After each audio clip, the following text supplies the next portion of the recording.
it's not about avoiding mistakes necessarily as an entrepreneur. It's about recovering quickly. And what was one of the key ones that maybe had, led to some other further insights? One of the questions that journalists often ask me, because it's kind of a gotcha question, is, uh, do you have any regrets? Is there anything if you could go back and tell your younger self, something, give them some advice, what would you tell them? That's a trick question, because what they really want to do is get you to describe some massive mistake that you made, and that's the headline that you'll see in the article. That's not our goal here. I know it's not your goal, but I'm using an example because I generally have like 3 answers to that question. The first 2 kind of being jokes. The first answer is, if I'd gone back and told my 24-year-old self anything, he would have told me to get screwed, because he wouldn't listen to me. He says, "You don't know shit, old man." And he would never have listened. And secondly, if I'd gone back and told myself anything, I'd have said, "Do not get involved with her. You'll be miserable." So, but then the third answer, which is the wisest answer, is to say, I wouldn't tell my younger self anything, because if I'd avoided those mistakes, I wouldn't have become the person that I am today. And I like who I am today. I don't know what the path would have been if I hadn't had that failure, if I hadn't had that learning opportunity. I wouldn't have learned the lesson I needed to learn. And so it all worked out well for me. I'm a very happy man. I've been prosperous. Whole Foods is a company I'm very proud of. I'm doing wonderful things. I have a lot of friends. I've had a good life. And so you risk that good life if you go back and make changes that you don't exactly see how the ripples will play out, right? But I'm not trying to dodge your question, so I can give some examples, like because the most important things we'll ever do in business, in my opinion, partly is getting your vision right, and then being able to evolve it over time.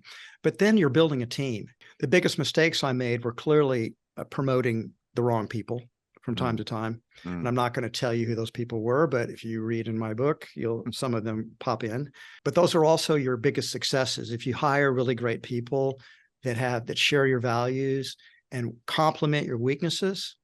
I mean, one of my great discoveries is, I suppose one of my superpowers is I'm a pretty self-aware guy. And that means I'm pretty aware of things I'm good at.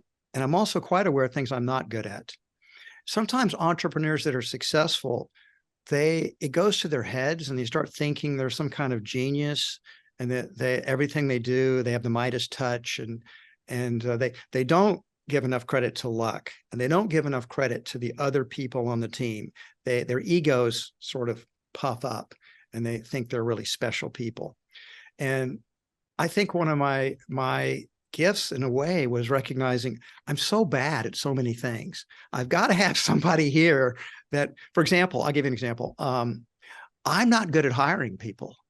And it's because that weakness comes out of a strength, which is I see people with rows. I see the good in people, and I see their highest potential. And I think that person can be great.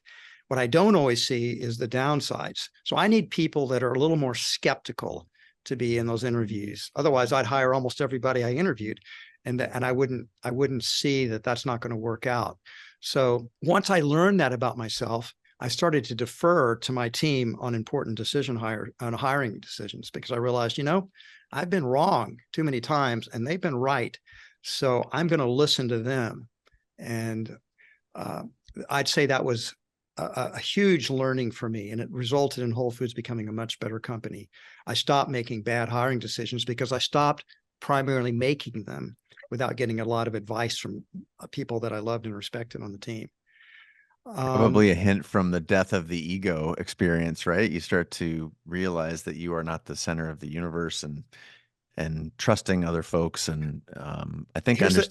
Sorry, go ahead. There's a paradox there, because the ego is not the center of the universe, but the essence of what we are is, because we are a manifestation of that oneness. Sure. And so, but it's not that little separate ego that thinks it's at the center of the universe, when it's more like a little tiny drop of water in a vast ocean. And even that doesn't do justice to it.